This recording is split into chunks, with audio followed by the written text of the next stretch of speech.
Hello दोस्तों, हम लोग आरआरबी फिज़िक्स के एग्ज़ाम रिफ़्रेशर आरआरबी फिज़िक्स का एग्ज़ाम रिफ़्रेशर के हम लोग टॉपिक को देख रहे हैं, जिसमें आपको थ्योरेटिकल और न्यूमेरिकल सभी तरीके के क्वेश्चंस आपको दिए जा रहे हैं। इससे पहले आरआरबी एग्ज़ाम रिफ़्रेशर के नाम से एग्ज़ाम रिफ़्रेशर के नाम से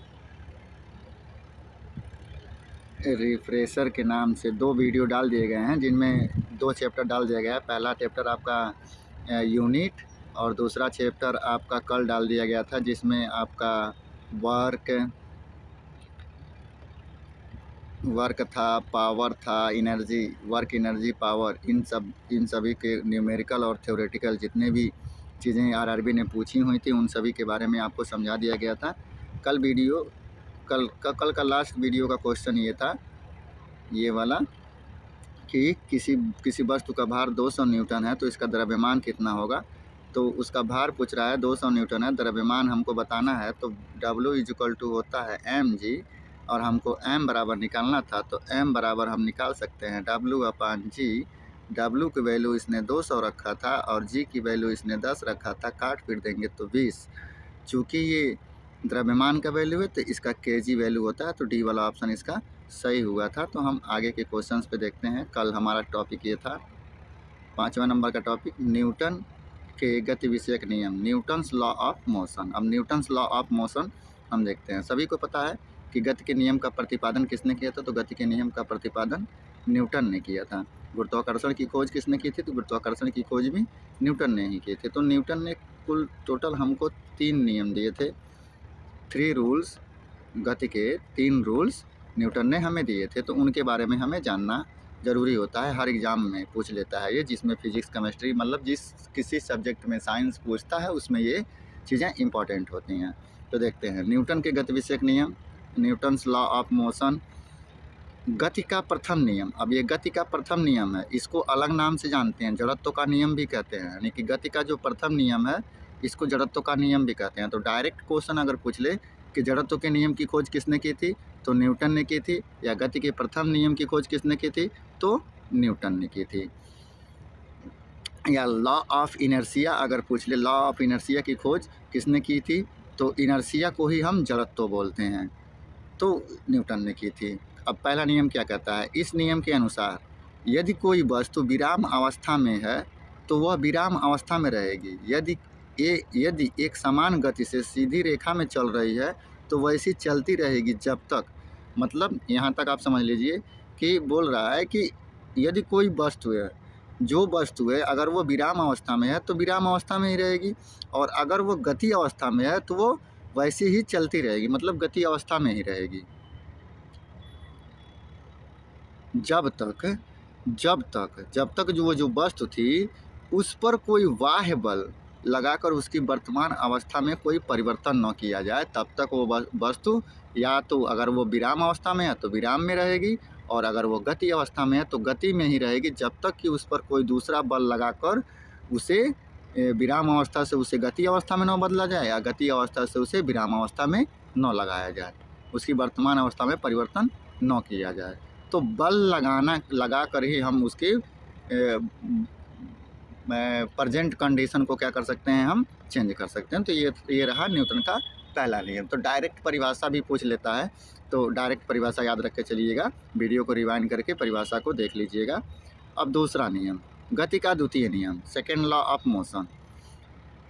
इस नियम के अनुसार किसी वस्तु के संवेग परिवर्तन की दर उस पर आरोपित संतुलित बल के अनुक्रमानुपाती होता है, तथा यह उसी दिशा में होता है जिस दिशा में बल कार्य कर रहा है। यानी कि संवेग परिवर्तन की जो दर होती है वो बल के अनुक्रमानुपाती होती है, और यह उसी दिशा में होता है जिस दिशा में बल कार्य कर रहा होता है। तो इस नियम को भी याद रख लीजिएगा। अब न्यूटन का गति का तृतीय नियम, इस नियम को हम क्रिया प्रतिक्रिया का नियम भी बोलते हैं, law of action and reaction. इसकी भी खोज किसने की थी, तो ये भी डायरेक्ट पूछ लेता, तो इसकी भी खोज न्यूटन ने की थी। इस नियम के अनुसार एक वस्तु क्रिया रूप में दूसरी वस्तु पर जितना बल लगाती है, दूसरी वस्तु भी उतना ही बल विपरीत दिशा में प्रतिक्रिया के रूप में लगाती है। मतलब कहने का मतलब ये है कि एक फुटबॉल को अगर आप पैर से मार रहे हैं तो जितनी तेज़ी से आप पैर से मार रहे हैं उतनी तेज़ी से विपरीत दिशा में यानी कि आपके पैर की तरफ फुटबॉल भी फोर्स लगा रही है। जिसका फोर्स ज़्यादा हो रहा है वो आगे की तरफ बढ़ जा रहा है। तो ये रहा तीसरा समीकरण। अब कुछ वन लाइनर क्वेश्चन है इसमें, तो उसको देख लेते हैं। बल समीकरण में F बराबर क्या होता है? F बराबर m/a होता है। द्रव्यमान गुणे त्वरण को ही हम बल बोलते हैं। यदि हम पेड़ की शाखा को तेज़ी से हिलाएं तो कुछ पत्तियां पेड़ से अलग हो जाती हैं। होता है जड़त्व के कारण होता है, क्योंकि वो पत्तियां जड़त्व के कारण क्या होती हैं, पेड़ पे इकट्ठी रहती हैं, लेकिन पेड़ से उनका कोई जुड़ाव नहीं होता है। और जब हम पेड़ को हिलाते हैं तो वो पत्ती उनमें एक एनर्जी पैदा हो जाती है, एक बल लगता है और उसके वजह से वो क्या होती है, नीचे गिर जाती हैं। तो ये याद रखिएगा, जड़त्व के कारण नीचे गिर जाती हैं। नेक्स्ट, प्रत्येक क्रिया की उसके तुल्य और विपरीत प्रतिक्रिया होती है। न्यूटन का नियम है। कौन सा नियम है? न्यूटन का तृतीय नियम है। गति का दूसरा नियम किससे संबंधित है? तो संवेग से संबंधित है। न्यूटन का गति का दूसरा नियम है। बल के प्रभावों को समझने में सहायक होता है। न्यूटन के गति का दूसरा नियम काफ़ी इंपॉर्टेंट है। न्यूटन के गति का दूसरा नियम किसके लिए इंपॉर्टेंट है? तो बल के प्रभावों को समझने के लिए इंपॉर्टेंट है। नेक्स्ट, थोड़ा आगे बढ़ते हैं। हाँ, समीकरण F बराबर ma को न्यूटन के नियम के रूप में जाना जाता है। न्यूटन के द्वितीय नियम के रूप में जाना जाता है, यानी कि बल के प्रभाव को समझा जाता है या द्वितीय नियम के बारे में जाना जाता है। तो बल का समीकरण हमको डायरेक्ट क्वेश्चन पूछ ले कि बल का समीकरण F बराबर m/a न्यूटन के गति के कौन से नियम से निकला है? तो न्यूटन के गति के द्वितीय नियम से निकला है। नेक्स्ट, न्यूटन का पहला नियम जाना जाता है। तो पहला नियम किससे जाना जाता है? जड़त्व के नियम से जाना जाता है। नेक्स्ट, एक वस्तु जब तक स्थिर है तब तक वह स्थिर ही रहेगी, और यदि गति में है तो वह गति में ही रहेगी जब तक उस पर कोई बाह्य बल नहीं लगाया जाए। यह न्यूटन का कौन सा नियम है? तो न्यूटन का प्रथम नियम है। गति का प्रसिद्ध नियम किसने दिया था? गति का प्रसिद्ध नियम न्यूटन ने दिया था। एक निकाय के संवेग में परिवर्तन की दर के समानुपाती होती है। तो लागू बल के समानुपाती होती है। संवेग परिवर्तन की दर लागू बल के क्या होती है? समानुपाती होती है। नेक्स्ट, बल की परिभाषा को व्याख्यायित किया जा सकता है। न्यूटन के गति के पहले नियम से बल का परिभाषा मिलता है और दूसरे नियम से समीकरण मिलता है। तो ये काफ़ी इंपॉर्टेंट है, इसको याद रखिएगा कि पहले नियम से हमें डेफिनेशन मिलता है और दूसरे नियम से हमें इक्वेशन मिलता है, मतलब समीकरण मिलता है। तो ये याद रखिएगा। नेक्स्ट, आकर्षण के गुरुत्वाकर्षण बल के अभाव में रॉकेट पर प्रणोद होता है, स्थिर प्रणोद होता है। आकर्षण के गुरुत्वाकर्षण के प्रभाव में रॉकेट पर प्रणोद जो होता है वो स्थिर होता है। स्थिर या गति अवस्था में परिवर्तन का प्रतिरोध करने की एक वस्तु की प्रवृत्ति को क्या कहा जाता है? तो जड़त्व कहा जाता है। एक ऊंची छलांग लगाने वाला ऊंची छलांग से पहले कुछ समय तक दौड़ता है ताकि खाली स्थान का जड़त्व उसे गति छलांग देने में मदद कर सके, ताकि गति का जड़त्व जो है उसे छलांग देने में क्या कर सके? मदद कर सके। नेक्स्ट, मेज पर रखी गई पुस्तकों का ढेर खाली स्थान के कारण हटता नहीं। तो जड़ता के कारण मेज पर रखी हुई पुस्तकों का ढेर हटता नहीं, अपने आप थोड़ी ना हटेगा। जड़त्व है वर्तमान स्थिति में होने वाले परिवर्तन का प्रतिरोध करने की प्रवृत्ति को ही हम क्या कहते हैं? जड़त्व कहते हैं। अब देखिए नेक्स्ट, इससे नीचे है न्यूमेरिकल क्वेश्चन, मतलब जितने भी न्यूमेरिकल क्वेश्चन न्यूटन की गति से पूछे गए हैं उससे रिलेटेड है। तो ये कह रहा है 1 kg गुणे 1 मीटर प्रति स्क्वायर को हम खाली स्थान कहा जाता है। तो क्या कहा जाता है? तो 1 न्यूटन कहा जाता है। 1 न्यूटन कहा जाता है, या तो न्यूटन बोलिए या तो kg मीटर प्रति सेकेंड स्क्वायर बोलिए। ये दोनों फार्मूले किसके हैं? तो ये दोनों फार्मूले न्यूटन के हैं, मतलब बल का ही ये फार्मूला है।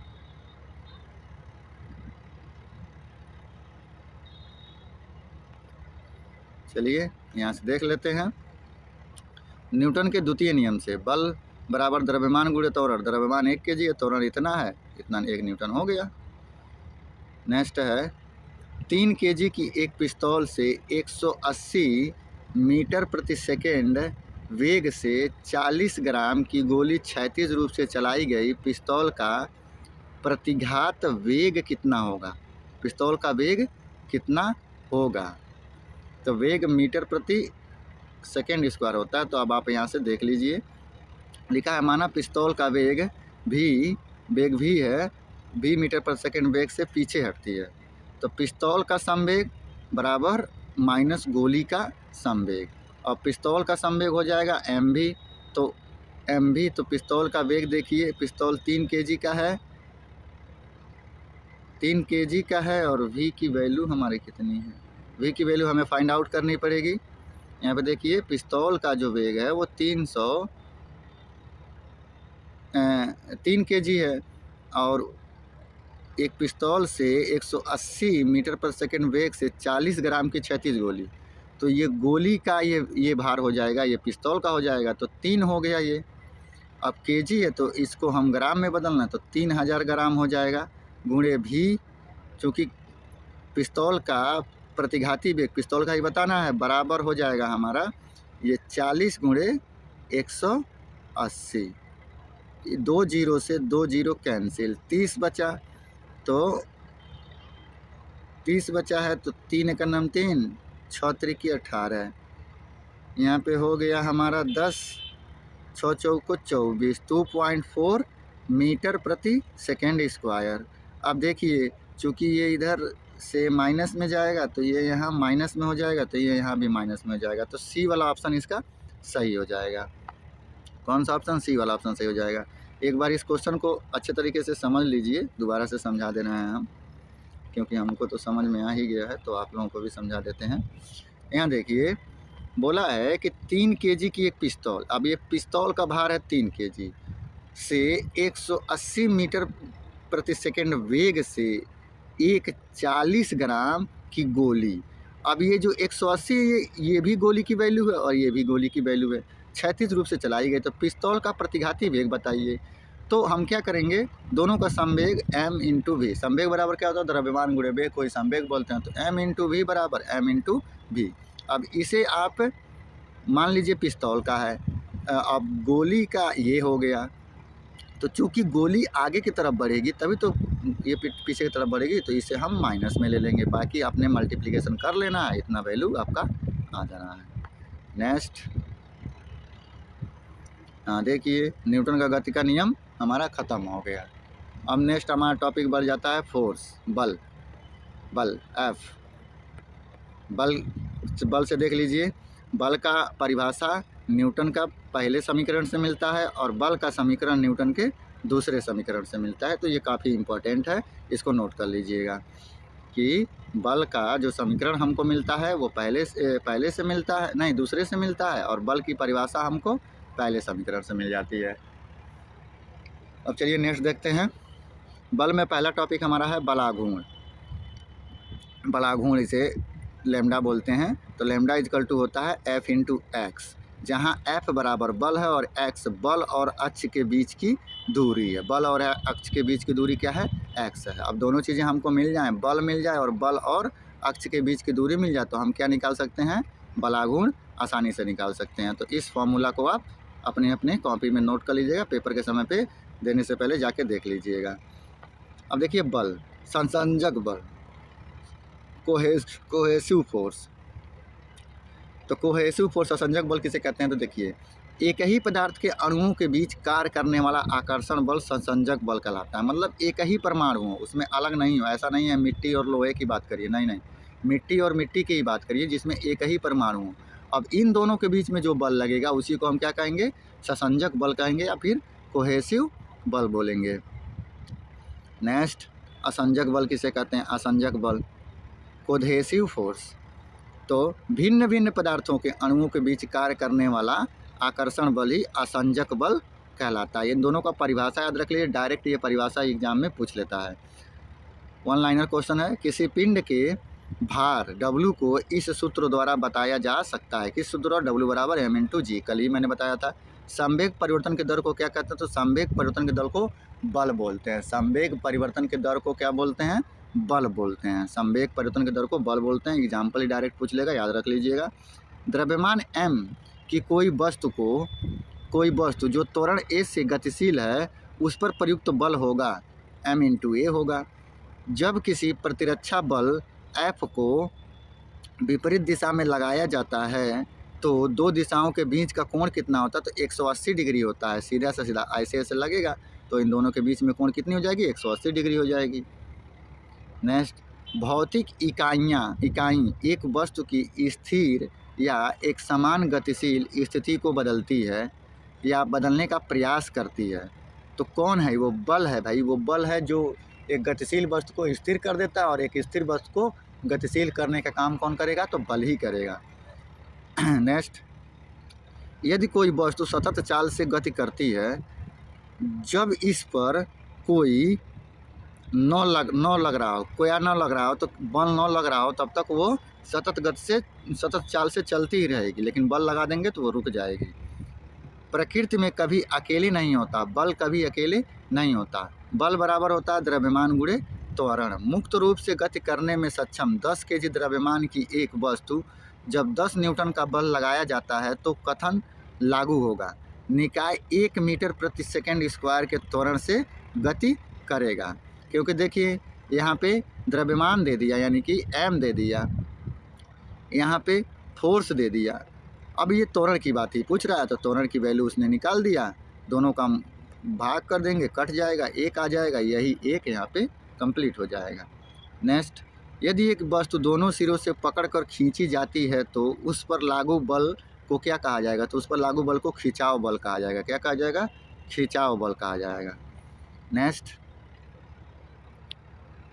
दो पिंडों के बीच बल सदैव समान और विपरीत दिशा में प्रयुक्त होते हैं। दो पिंडों के बीच जो बल लगते हैं वो समान और विपरीत दिशा में लगे होते हैं।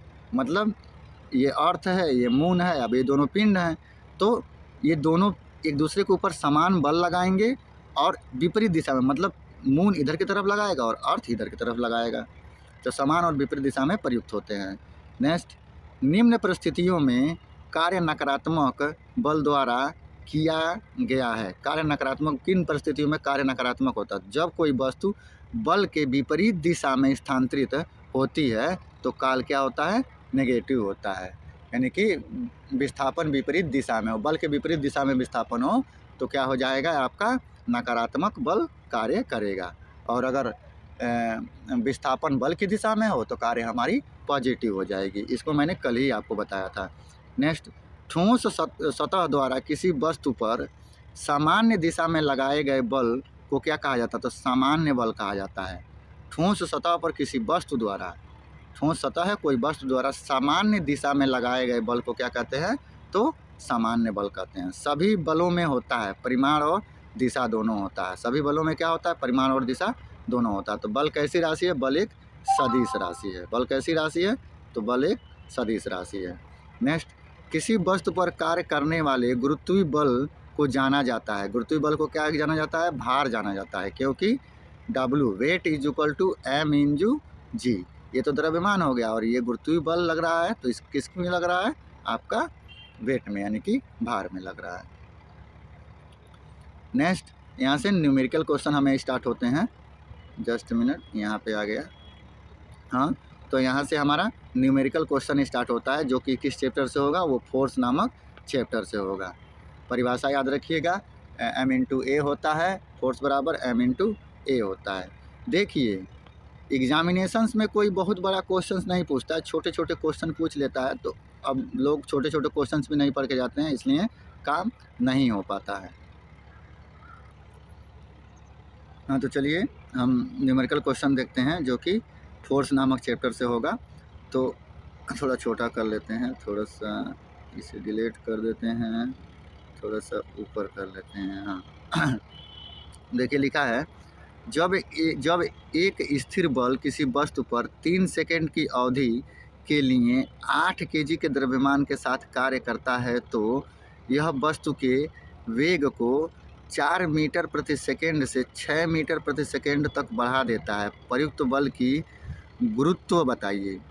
प्रयुक्त बल का गुरुत्व बताइए। कह रहा है कि जब एक स्थिर बल, कोई स्थिर बल है, किसी वस्तु पर 3 सेकंड की अवधि के लिए 8 केजी के द्रव्यमान के साथ कार्य करता है तो यह वस्तु के वेग को 4 मीटर प्रति सेकंड से 6 मीटर प्रति सेकंड तक बढ़ा देता है। तो प्रयुक्त गुरुत्व त्वरण देखिए। तो चलिए एग्जाम्पल से इसको समझते हैं। यहाँ त्वरण बराबर क्या होता है, वेग परिवर्तन बटे समय होता है। अब ए बराबर हमारा v minus you upon T, तो हमारा पहले 4 से 6 हो गया, तो 6 और 4 और टी हमारा कितना था 3, तो 2/3 हमारा ये आंसर हो गया। ए की वैल्यू आ गई अब हमारी। अब हमारा बल बराबर होता है द्रव्यमान गुणे त्वरण, तो द्रव्यमान हमारा कितना था 8 था, त्वरण हमने निकाल लिया 2/3, तो आ जाएगा 16/3।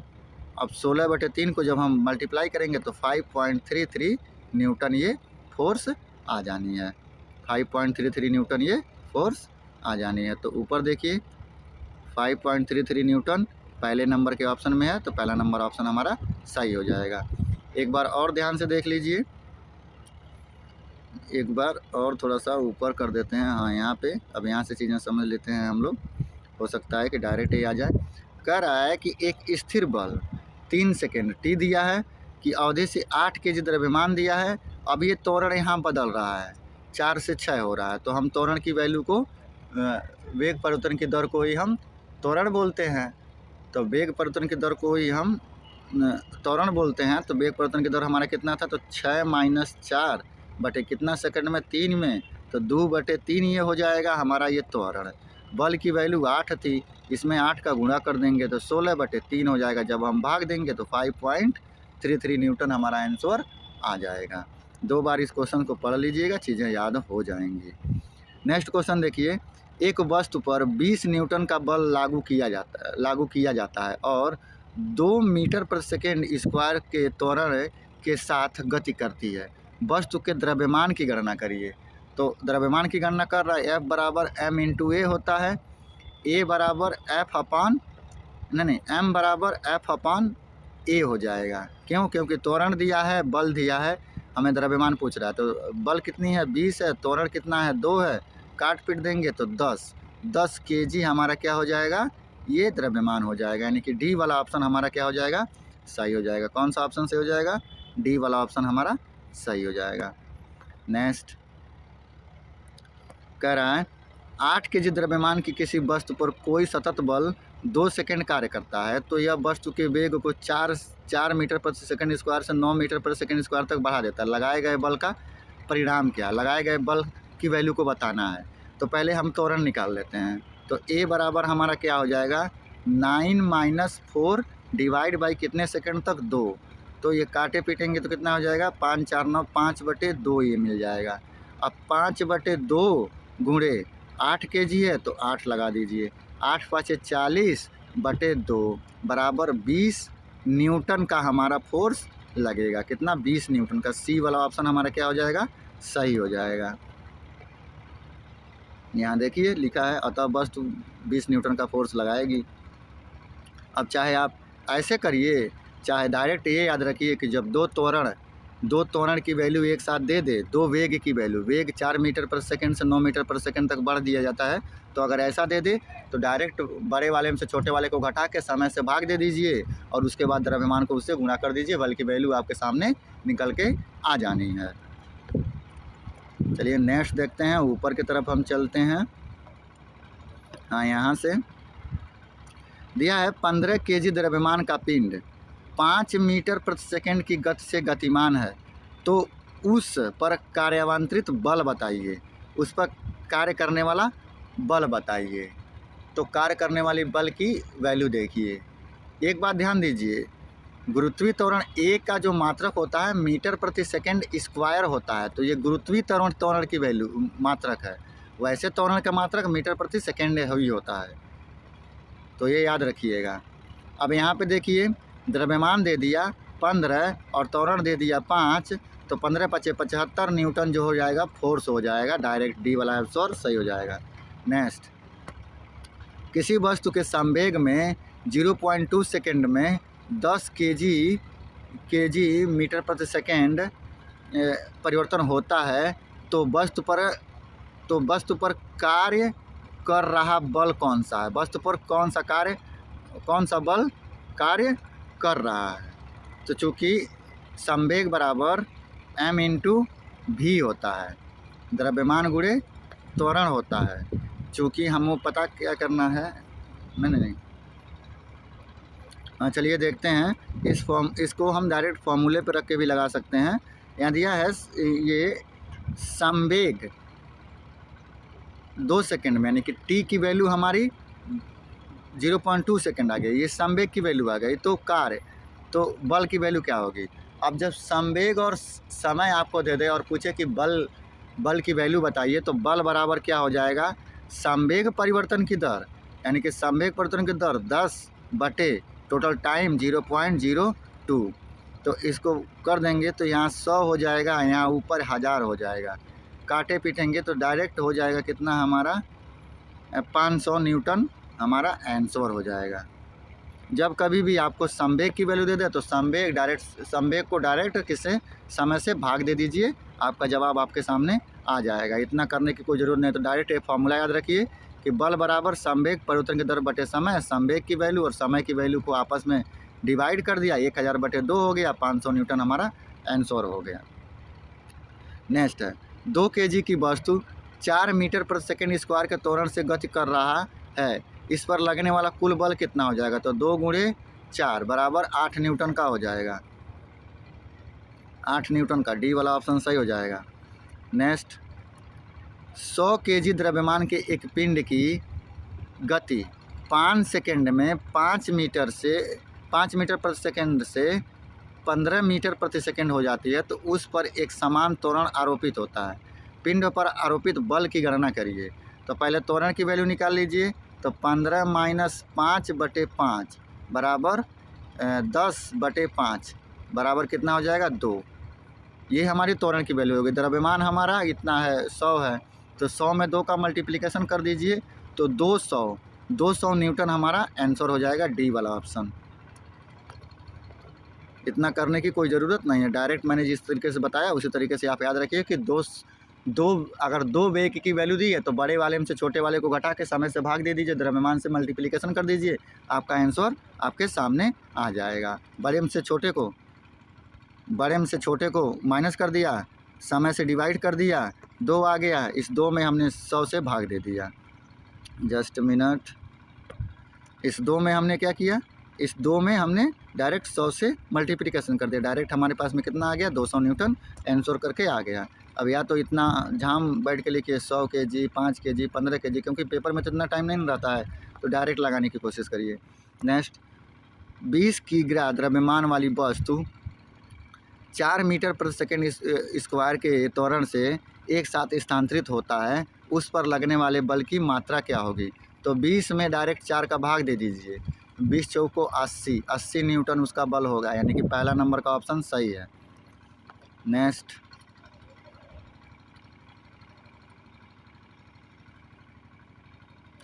है यदि 25 kg के द्रव्यमान वाली कोई वस्तु 8 मीटर प्रति सेकेंड स्क्वायर के समान त्वरण के साथ गतिमान है, तो वस्तु द्वारा लगाया गया बल क्या होगा?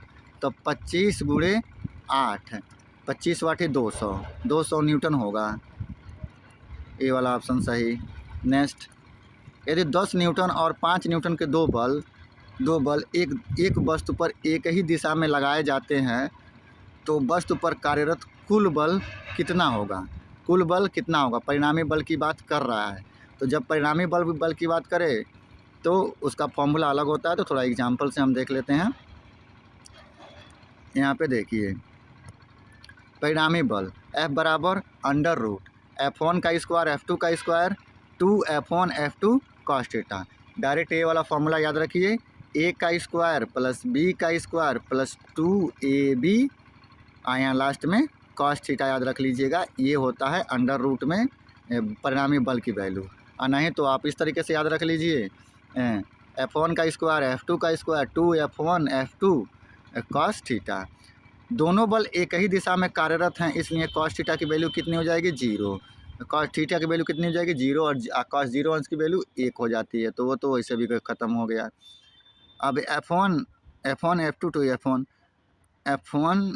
F1 का स्क्वायर F2 का स्क्वायर 2F1 F2 ये बचा। अब इतना बराबर इतना का स्क्वायर होता है, जब स्क्वायर करेंगे तो दोनों हट जाएगा, तो 10 न्यूटन और 5 न्यूटन को जोड़ लीजिए, 15 न्यूटन आपका परिणामी बल आ जाएगा। कितना आ जाएगा? 15 न्यूटन का परिणामी बल लगेगा। अब थोड़ा सा ये क्वेश्चन अच्छा है तो इसको थोड़ा सा सही से समझ लीजिए।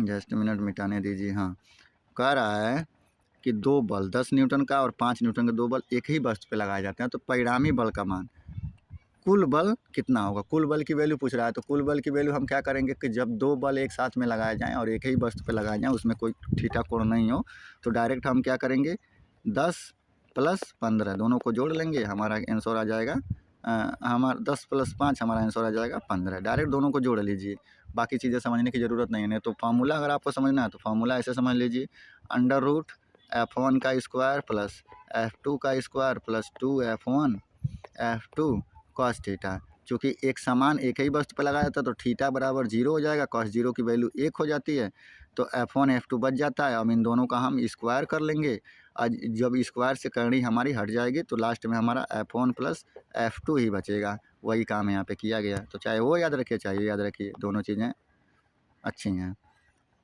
अब यहाँ से नेक्स्ट टॉपिक हमारा शुरू हो जाता है 7वें नंबर का, रेखिक संवेग या आवेग, लाइनर मूवमेंट या इम्पल्स। इस नाम के चैप्टर का शुरुआत होती है। इससे भी एक आध क्वेश्चन रेलवे ज़रूर पूछ लेता है, तो थोड़ा ध्यान से भी ये भी चैप्टर समझिए और देखिए। अब क्या कह रहा है कि आवेग बराबर क्या होता है, तो आवेग को हम आई से डिनोट करते हैं, और आई बराबर होता है बल गुणे समय अंतराल। बल और समय अंतराल को ही हम आवेग बोलते हैं। कितने समय में कितना बल लगाया गया इसी को डिफाइन ये करता है।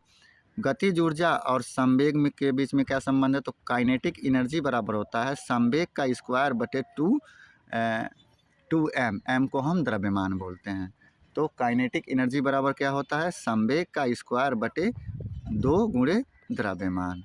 ये याद रखिएगा, ये काफ़ी इंपॉर्टेंट है, डायरेक्ट क्वेश्चन में पूछ लेता है। तो p² बटे 2m ये इसका आंसर हो जाएगा। नेक्स्ट, आवेग तुल्य होता है, तो संवेग परिवर्तन की दर के तुल्य होता है आवेग। आवेग किसके तुल्य होता है, तो आवेग संवेग परिवर्तन के तुल्य होता है आवेग। द्रव्यमान और वेग के गुणनफल को क्या कहते हैं, द्रव्यमान और वेग के गुणनफल को हम संवेग बोलते हैं। किसी सिस्टम में जब 2 अप्रत्यास्थ पिंडों के बीच टक्कर होती है तब उसमें गतिज ऊर्जा परिवर्तित हो जाती है, परंतु संवेग संरक्षित रहता है। जब 2 पिंड आपस में टकराते हैं तो याद रखिएगा गतिज ऊर्जा परिवर्तित हो जाती है, लेकिन उसका जो संवेग होता है वो क्या होता है, संरक्षित रहता है। काफ़ी इंपॉर्टेंट ये परिभाषा है, या फिर क्वेश्चन हैं, इसको कॉपी में लिख लीजिएगा कहीं पे कि जब 2 पिंड आपस में टकराते हैं तो उनका जो गतिज ऊर्जा होती है वो तो भाई परिवर्तित हो जाती है, लेकिन संवेग परिवर्तित नहीं होता है। नेक्स्ट, ये फॉर्मूला याद रखिएगा, p² / 2m। काइनेटिक एनर्जी अगर पता करनी हो कोई वस्तु का जिसमें संवेग और द्रव्यमान हो, तो डायरेक्ट हम यहाँ से पता कर सकते हैं। नेक्स्ट, यदि वेग को यदि 2 गुना कर दिया जाए तो संवेग 2 गुना तथा गतिज ऊर्जा 4 गुना हो जाएगी। यदि हम वेग को 2 गुना कर देते हैं तो हमारी संवेग क्या होगी, 2 गुनी हो जाएगी, क्योंकि संवेग p = m/v होता है।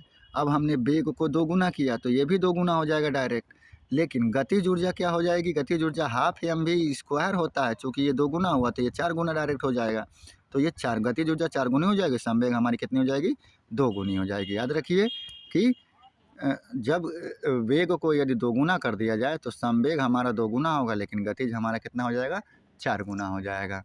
नेक्स्ट, समीकरण द्वारा संवेग की गणना की, तो संवेग बराबर द्रव्यमान गुणे वेग होता है। यदि किसी गतिमान पिंड की चाल 2 गुनी कर दी जाए तो इसका संवेग भी क्या हो जाएगा, 2 गुना हो जाएगा। एक टकराव में हमेशा की बचत की जाती है, तो एक टकराव में संवेग की बचत की जाती है, लेकिन गतिज ऊर्जा क्या होती है, परिवर्तित हो जाती है। नेक्स्ट, पिंड ए जिसका द्रव्यमान 2 kg और पिंड बी जिसका द्रव्यमान 3 kg है, एक दूसरे की ओर क्रमशः 4 मीटर प्रति सेकंड और 2 मीटर प्रति सेकंड के वेग से बढ़ रहे हैं। एक दूसरे से टकराने के समय प्रत्यास्थ संगठन होगा, विपरीत दिशा में प्रत्यास्थ संगठन होगा। किस दिशा में प्रत्यास्थ संगठन होगा, विपरीत दिशा में प्रत्यास्थ संगठन संघट होगा। प्रत्यास्थ संघट कब किधर होगा, तो विपरीत दिशा में होगा। नेक्स्ट, किसी वस्तु का संवेग निर्भर करता है, तो वस्तु के द्रव्यमान और वेग दोनों पर संवेग निर्भर करता है। नेक्स्ट क्वेश्चन, संवेग को गुणनफल के रूप में व्यक्त किया था, तो द्रव्यमान और वेग के गुणनफल के रूप में व्यक्त किया जाता है। यदि संवेग p और वेग v दिया हो तो द्रव्यमान ज्ञात करने का क्या सूत्र है? तो p/v है, क्योंकि p बराबर m इंटू v होता है। अब तो m बराबर p/v हो जाएगा। बस, द्रव्यमान और वेग के गुणनफल को क्या बोलते हैं? तो संवेग बोलते हैं। अब यहाँ देखिए न्यूमेरिकल क्वेश्चंस हैं संवेग से रिलेटेड। चलिए फिर ये संवेग वाले चैप्टर्स का हम न्यूमेरिकल क्वेश्चंस देखते हैं। तो दिया है, यदि एक वेग को दोगुना कर दिया जाए, दोगुना, अगर वेग दोगुना हो जाए तो क्या होगा? तो 2 मिनट थोड़ा सही से बैठ लेने दीजिए। हाँ, अब देखिए, यदि वेग को दोगुना कर दिया जाए तो संवेग दोगुना होगा और गतिज ऊर्जा 4 गुनी बढ़ जाएगी। पहला ऑप्शन सही है। संवेग 3 गुना तो होगा नहीं, गलत है। संवेग 4 गुना भी नहीं होगा और संवेग 4 गुना भी नहीं होगा, तो पहला ऑप्शन सही हो जाएगा। इतना समीकरण लगाने की कोई ज़रूरत नहीं है। नेक्स्ट हमारा दिया है, 10 केजी द्रव्यमान वाली एक वस्तु 2 मीटर प्रति सेकेंड के वेग के साथ गतिमान है, तो वस्तु में निहित संवेग कितना होगा? तो p बराबर m इंटू v होता है।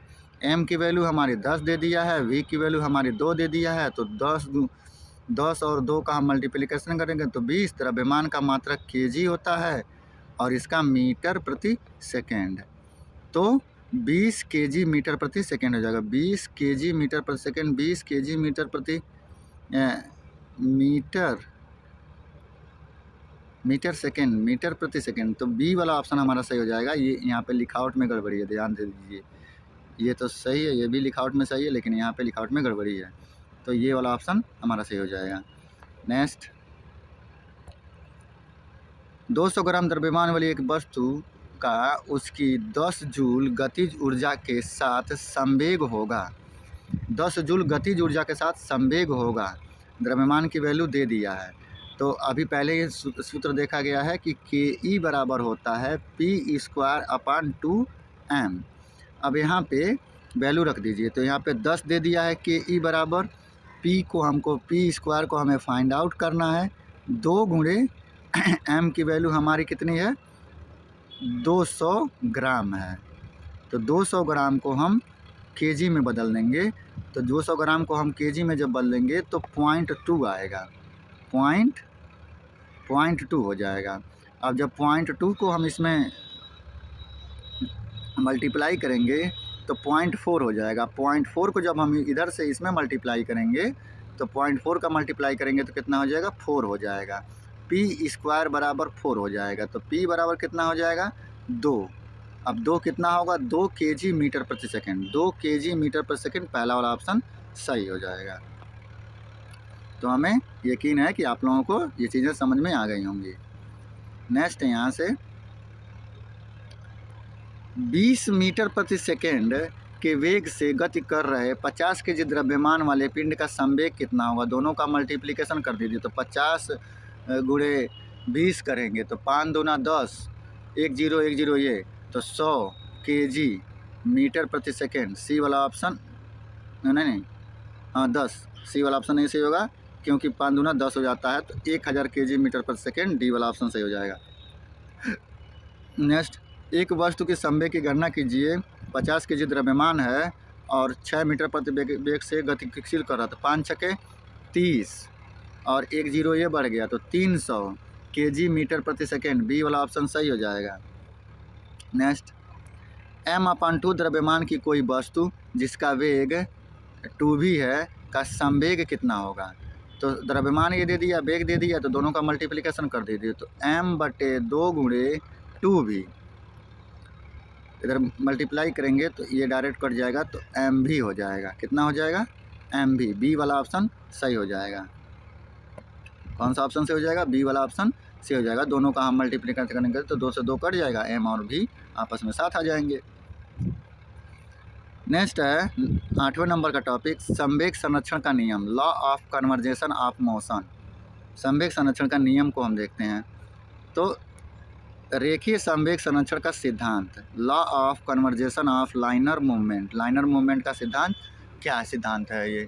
तो इसके परिभाषा देखिए, बाह्य बलों की अनुपस्थिति में वस्तु का रेखीय संवेग परिमाण व दिशा में अपरिवर्तित रहता है, इसे कण या वस्तु का रेखीय संवेग संरक्षण नियम कहते हैं।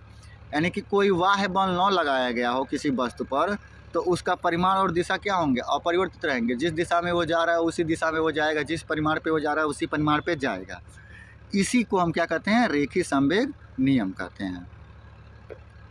अब देखिए, किसी राकेट का उड़ान भरना समझा जा सकता है, तो रेखीय संवेग संरक्षण के नियम पर राकेट काम करता है। तो डायरेक्ट राकेट का नाम सुनिए, रेखीय संवेग संरक्षण का नाम सुनिए, यही काफ़ी पूछा जाता है, ये बहुत ही इंपॉर्टेंट है।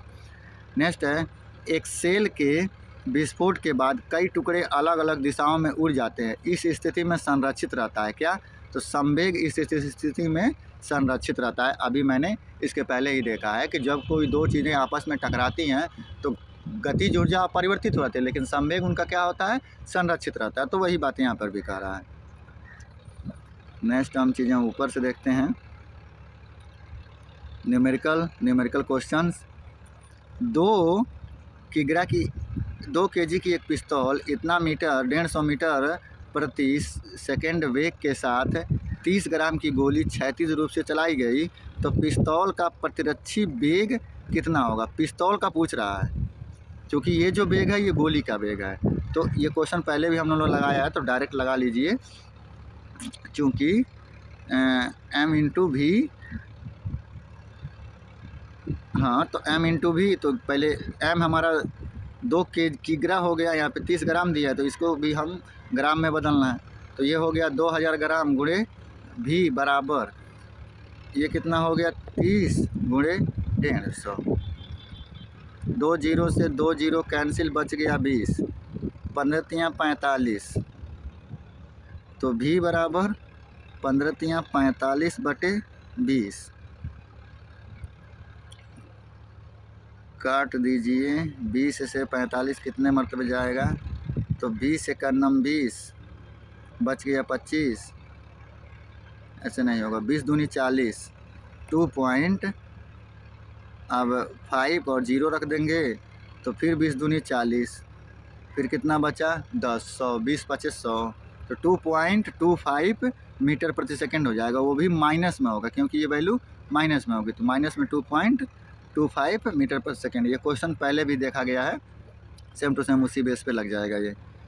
3 kg की एक पिस्तौल 150 मीटर प्रति सेकंड के वेग से 20 ग्राम की एक क्षैतिज गोली रूप में चलाई गई, तो पिस्तौल का प्रतिघाती वेग कितना होगा, तो याद रख लीजिए, ये 3000 हो जाएगा गुणे भी हो जाएगा, इधर ये माइनस का 20 गुणे 150 हो जाएगा, 1 जीरो 2 जीरो से 2 जीरो कैंसिल, 15 तियाँ 45 बटे 30 हो जाएगा, तो 30 एकन्नम 30, बच गया कितना 15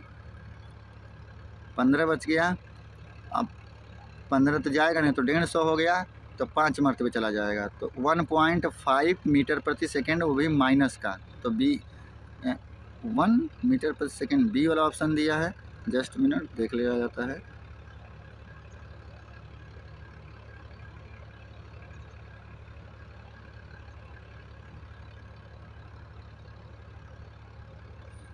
इसने डायरेक्ट ऐसे लगा दिया, लेकिन ऐसे कहाँ नहीं आ रहा है, हमने डायरेक्ट बदल दिया था। देखिए वही चीज़ है, संवेग संरक्षण नियम, M B minus M B, B बराबर एम बी अपान एम।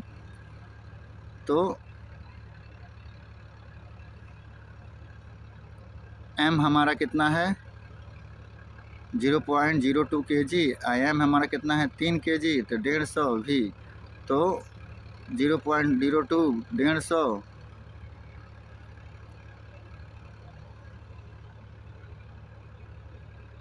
हाँ 150 बटे 3, 3 कहाँ से आ गया हमारे पास में, तो 3 kg ये है, तो ये 3 आ गया। अब इसको करेंगे, काटे पीटेंगे, तो हमारा एक आंसर हो जाएगा, तो इसका राइट आंसर 1 ही होगा। कितना होगा 1 होगा, 1 मीटर प्रति सेकंड। देखिए कैसे लगाया है, एक बार हम भी लगा लेते हैं। तो देखिए इसने क्या किया, इसने कुछ नहीं किया, डायरेक्ट ही इसने वैल्यू को पुट कर दिया। अब 3 kg है और v की वैल्यू यहाँ निकालना है, और इधर ये है, तो हमने 3 किया गुणे भी किया, फिर बराबर में 150 किया, और इसको हम 20 ग्राम को हम जब किलो में बदलेंगे तो हो जाएगा 0.02 बटे 0.02। अब ये यहाँ से 3 इधर चला आएगा। अब 150 का 0.02 में हम भाग देंगे तो 15 दूना 30 होता है, 30 होता है। चूँकि यहाँ एक जीरो है तो यहाँ भी एक जीरो हो जाएगा। 2 अंक के बाद दशमलव है तो 2 अंक के बाद जब दशमलव लगाएंगे तो खाली 3 बचेगा। 3 से 3 काट देंगे, सीधे 1 आ जाएगा हमारा आंसर। तो ये वाला जवाब हो गया। उधर कोई कैलकुलेशन करने में कोई गड़बड़ी हुई होगी, तो अगर उस हिसाब से आंसर नहीं आए तो इस हिसाब से आंसर ला लीजिए। नेक्स्ट देखिए, नेक्स्ट क्वेश्चन है 10 मीटर प्रति सेकेंड से गतिमान एक 2000 केजी का ट्रक ट्रैफिक लाइट पर खड़ी है। एक कार से टकराता है। टकराव के बाद दोनों एक साथ 8 मीटर प्रति सेकेंड की गति से चलते हैं। कार का द्रव्यमान कितना होगा? कार का द्रव्यमान कितना होगा? तो चलिए इस क्वेश्चन को देख लीजिए। यहाँ पे दिया है m1 बराबर 2000 किग्रा, v1 बराबर 10 मीटर प्रति सेकेंड, v बराबर 8 मीटर प्रति सेकेंड और v2 बराबर हमारा क्या हो जाएगा? 0 हो जाएगा। क्यों? क्योंकि वही वैल्यू तो हमें फाइंड आउट करना। टकराव के बाद दोनों की 8 मीटर प्रति सेकेंड पे वो v की वैल्यू हो जाएगी, गति करते हैं। लेकिन v2 की वैल्यू नहीं दिया कि दूसरी पिंड का टकराव कितने, वो तो 0 था क्योंकि खड़ी थी ना वो कार, दूसरी कार हमारी खड़ी थी। m2 बराबर m, कार का द्रव्यमान, कार का कितना द्रव्यमान था? संवेग संरक्षण के नियम से, संवेग संरक्षण का नियम m1 v1 m2 v2 बराबर हम m1 प्लस m2 अपन v करेंगे, क्योंकि दोनों कार आगे बढ़ गई टकराने के बाद। तो हमारा ये 2000 तो हो गया, ये 20,000 हो गया, क्योंकि 10 पहले का 10 था, 10 मीटर पर सेकेंड से 2000 तो ये 20,000 हो गया। और दूसरे वाले का हमारा 0 हो जाएगा क्योंकि v2 हमारी 0 थी। यहाँ पे 2000 और दूसरे का हमको फाइंड आउट करनी है, ये 8000 हो गया। अब इधर हम मल्टीप्लिकेशन कर लेंगे तो ये हो जाएगा हमारा 20,000 और इधर से हम 16,000 इसमें घटा देंगे तो बच जाएगा 4000। ये 8 m इसमें गुणा हो जाएगा, 8 m हो जाएगा, इसका इसमें गुणा हो जाएगा, फिर इसमें गुणा हो जाएगा, तो 8 m हो गया। अब 8 बराबर 500 kg, तो 500 kg इसका राइट आंसर हो जाएगा। कितना आंसर हो जाएगा? 500 kg आंसर हो जाएगा। ये क्वेश्चन अच्छा है, इसको 2 बार अपनी कॉपी पे बैठ के लगा लीजिएगा, क्योंकि चीज़ें हमको भी समझ में आई नहीं है। नेक्स्ट है 3 kg की पिस्तौल 150 मीटर प्रति सेकंड के वेग के साथ एक 30 ग्राम की गोली क्षैतिज रूप से चलाई गई तो पिस्तौल का प्रतिघाती वेग कितना होगा? ये वही चीज़ है, 30 ग्राम दिया है यहाँ पे और 3 kg यहाँ पे दिया है। तो आप चाहें तो डायरेक्ट उसे ग्राम में बदलना है, नहीं तो डायरेक्ट आप काम कर लीजिए। तो 150 गुणे आप इसे बदलेंगे तो 0.03 हो जाएगा बटे 3 हो जाएगा।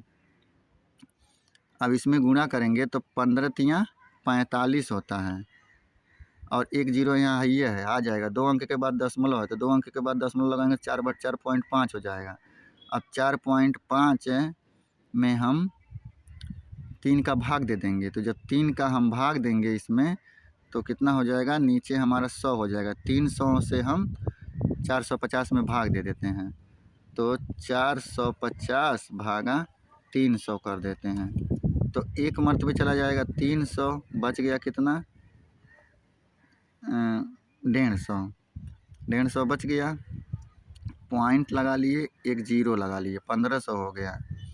5 मर्तबे जाएगा 1500, ख़त्म। तो 1.5 मीटर प्रति सेकेंड, सी वाला ऑप्शन इसका सही होना चाहिए।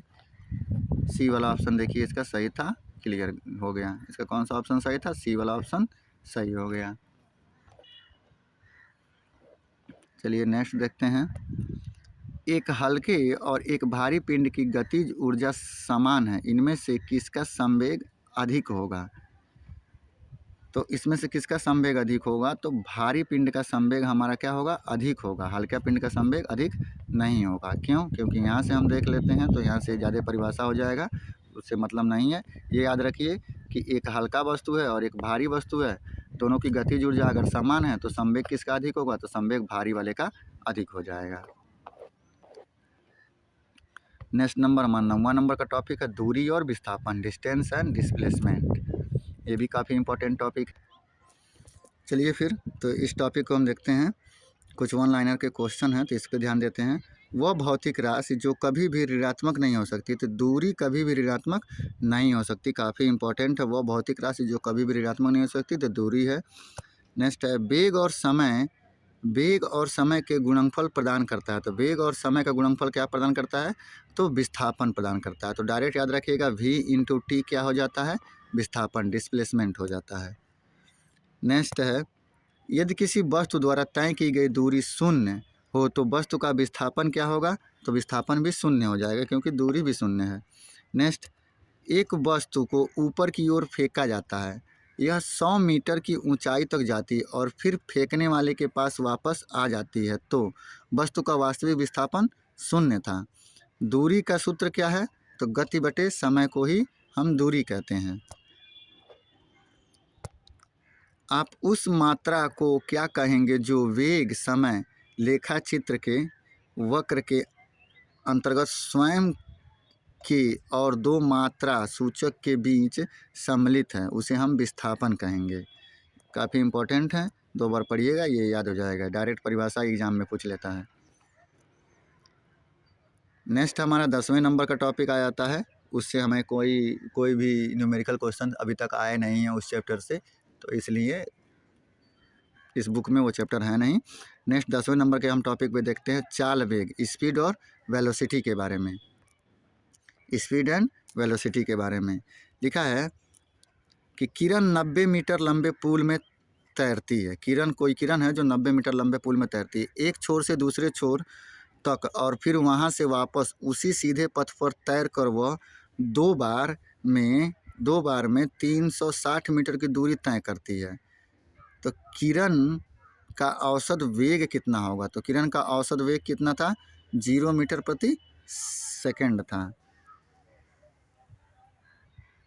किरण का औसत वेग कितना था, 0 मीटर प्रति सेकंड था।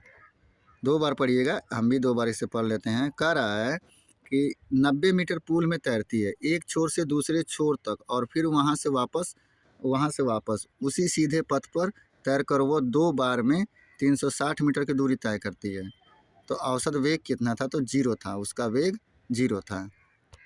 डायरेक्ट याद रख लीजिएगा, डायरेक्ट भी आ सकता है।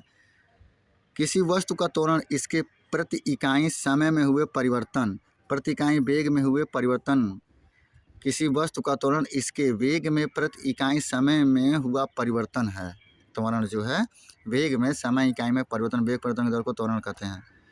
समय के साथ साथ किसी वस्तु का वेग दिखाने वाले ग्राफ को कहा जाता है वेग समय ग्राफ। औसत चाल और औसत वेग वस्तु की गति दर्शाता है, दिए गए अंतराल के दौरान की गति दर्शाता है औसत वेग और औसत चाल।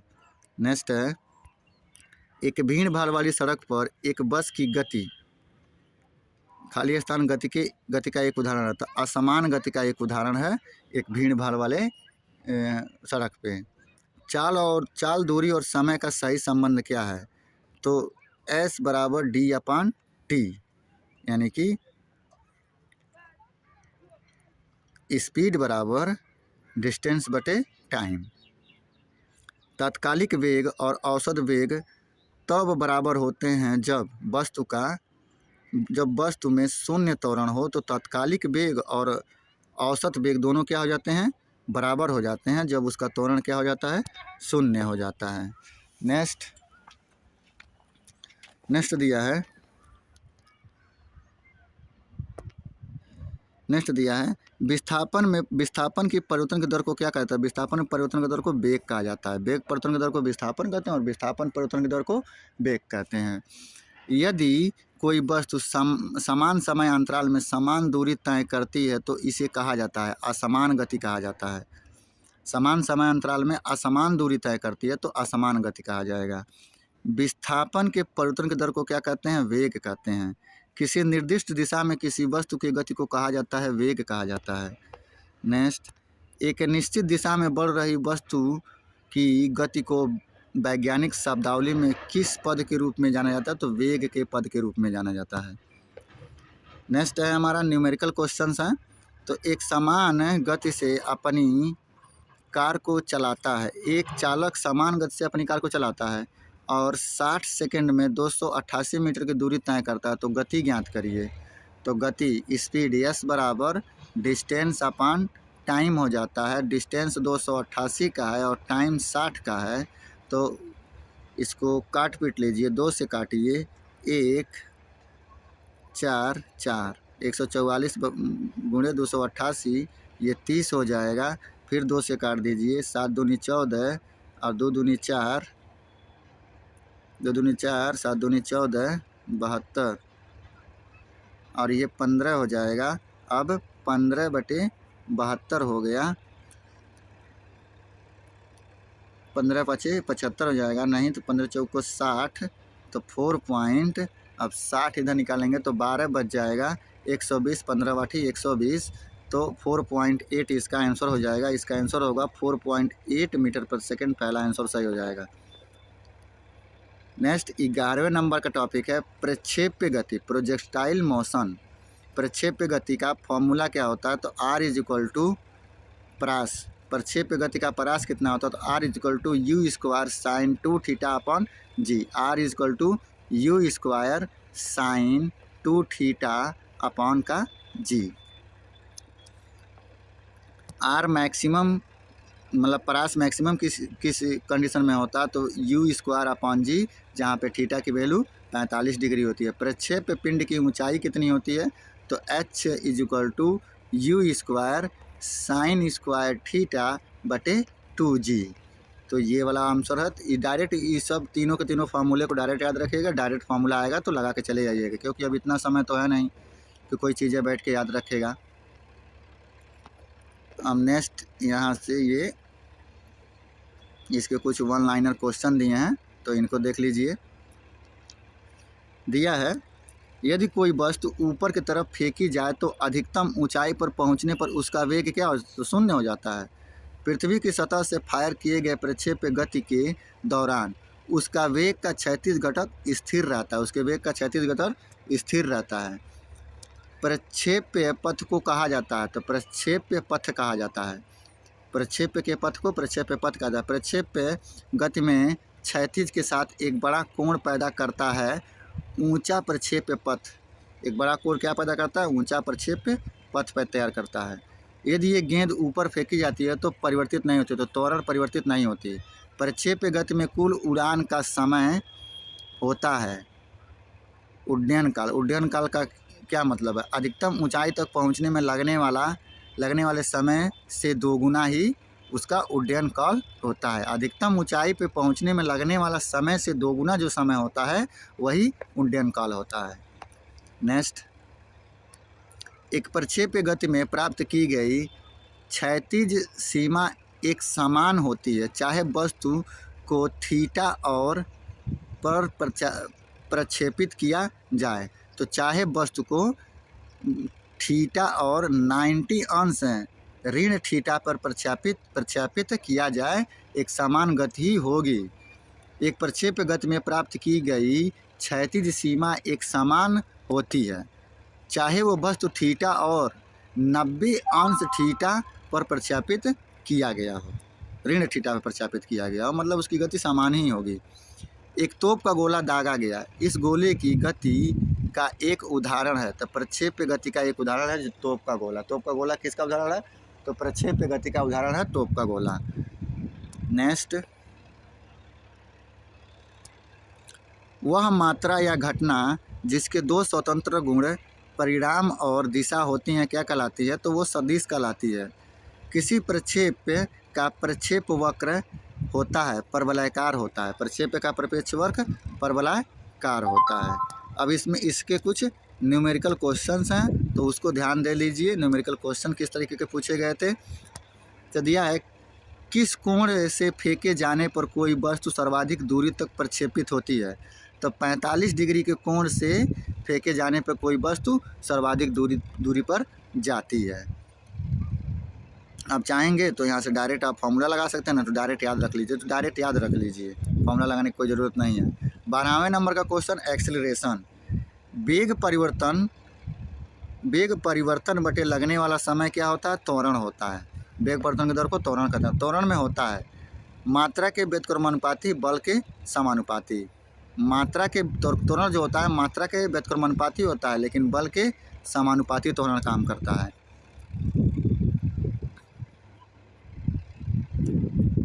नेक्स्ट क्वेश्चन, वेग समय ग्राफ की ढलान होती है त्वरण से, ढलान दर्शाती है। तो वेग समय की ढलान किस क्या दर्शाती है? त्वरण दर्शाती है।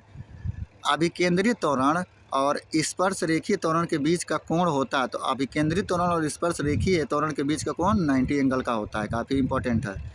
वेग परिवर्तन की दर को कहा जाता है त्वरण कहा जाता है। एक समान तल वाली सीधी सड़क पर नियत त्वरण से दौड़ने वाली कार के संबंध में कथन सत्य है। कौन सा कथन सत्य है? तो कार का वेग निरंतर बदलता रहता है। जब कोई वस्तु समान गति से गतिशील कर रही हो तो इसका त्वरण क्या होता है? शून्य होता है। जब समान गति से गतिशील हो तो त्वरण क्या हो जाएगा? शून्य हो जाएगा। धनात्मक त्वरण का क्या अर्थ है? वस्तु का वेग बढ़ गया है, वही धनात्मक त्वरण है। त्वरण की बीमा क्या होती है? तो L1 m0 t-2, m1 L0 t-2 त्वरण की बीमा होती है। मंदता का क्या अर्थ है? ऋणात्मक त्वरण को ही मंदता कहते हैं। त्वरण ऋणात्मक होने पर किसी पिंड का वेग घटेगा। एक वस्तु की प्रति इकाई समय में वेग परिवर्तन की दर क्या कहलाती है? तो त्वरण कहलाती है। मुक्त रूप से गिर रही किसी वस्तु की गति उदाहरण है, समान त्वरित गति का उदाहरण है। मंदता का अर्थ है कि कोई वस्तु चल रही है घटती हुई चाल से। कोई वस्तु कैसे चल रही है? घटती हुई चाल से चल रही है, यही मंदता का अर्थ है। अब न्यूमेरिकल क्वेश्चन हमारे त्वरण से, एक्सेलरेशन वाले चैप्टर से। तो देखिए कह रहा है, एक अचल स्थिति से शुरू करके सोनी साइकिल द्वारा 30 सेकंड में 60 मीटर प्रति सेकंड की गति पकड़ती है। साइकिल की त्वरण की गणना कीजिए। तो त्वरण की गणना कीजिए, तो वेग परिवर्तन की दर को ही हम त्वरण कहते हैं। तो हमारा कितना था? अचल स्थिति से मतलब 0 से 60 तक गई, तो 60 माइनस 0 बटे समय 30 हो जाएगा। इससे कट जाएगा 2 मीटर प्रति सेकेंड स्क्वायर, इसका आंसर हो जाएगा 2 मीटर प्रति सेकेंड स्क्वायर। बी वाला ऑप्शन सही हो जाएगा। नेक्स्ट, एक कार 5 सेकेंड में 18 किलोमीटर प्रति हावर्स से 72 किलोमीटर प्रति हावर्स तक एक समान रूप से त्वरित होती है, तो कार का त्वरण कितना होगा? तो 72 में से 18 को घटा दीजिए तो हो जाएगा हमारा 12 8 4 हो जाएगा, यहाँ 6 5 56 हो जाएगा, 54। 54 का हम डिवाइड कर दें 5 से तो 10 मरतबे हमारा 50 हो जाएगा, 4 बच जाएगा 0.08, तो 10.8 मीटर प्रति सेकेंड इसका आंसर हो जाएगा। कितना हो जाएगा? 10.8 मीटर प्रति सेकेंड। ये वाला नहीं होगा क्योंकि मीटर सेकंड दिया, मीटर सेकंड स्क्वायर दिया है, मीटर पर सेकंड स्क्वायर ये वाला आंसर है। तो मात्रक पे काफ़ी ध्यान दीजिएगा।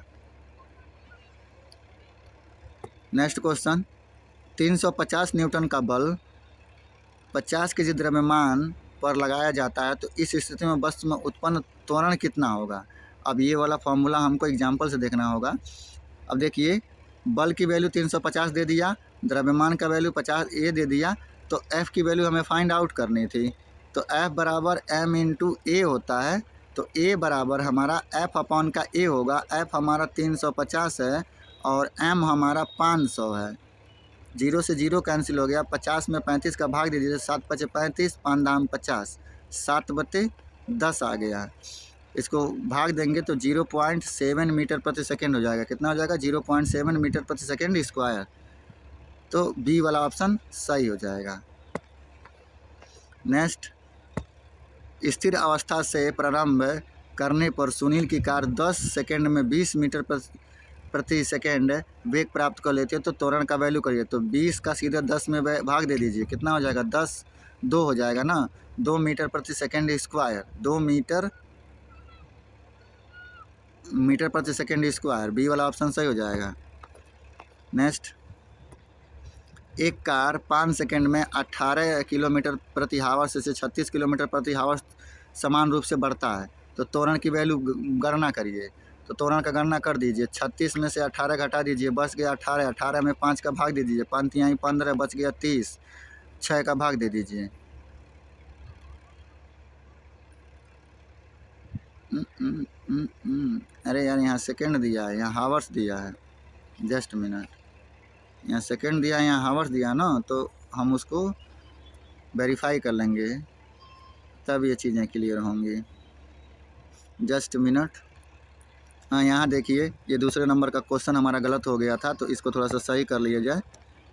ये दूसरे नंबर का क्वेश्चन गलत हो गया था, इसका राइट आंसर ए है, 3 मीटर प्रति सेकंड स्क्वायर है। तो ये कैसे आ गया? सेम टू सेम वही चीज़ है, चूँकि यहाँ देखिए ये सेकंड में दिया है और ये हावर्स में दिया है, तो सबसे पहले हमको इसको भी सेकंड में बदलना पड़ेगा। तो हम इसको सेकंड में बदलेंगे, तो यहाँ देखिए प्रारंभिक वेग 18 किलोमीटर प्रति हावर्स है, तो 18 में 5/18 का भाग दे दिया, 5 मीटर प्रति सेकंड मिल गया। तो अब आप चीज़ों को समझिए थोड़ा सा। इसमें हम क्या करेंगे, 72 माइनस 18 कर लेंगे, कितना आ गया हमारा? 54 आ गया था। 54 में हम 5/18 से भाग दे देंगे, तो हमारा ये मीटर प्रति सेकंड हो गया।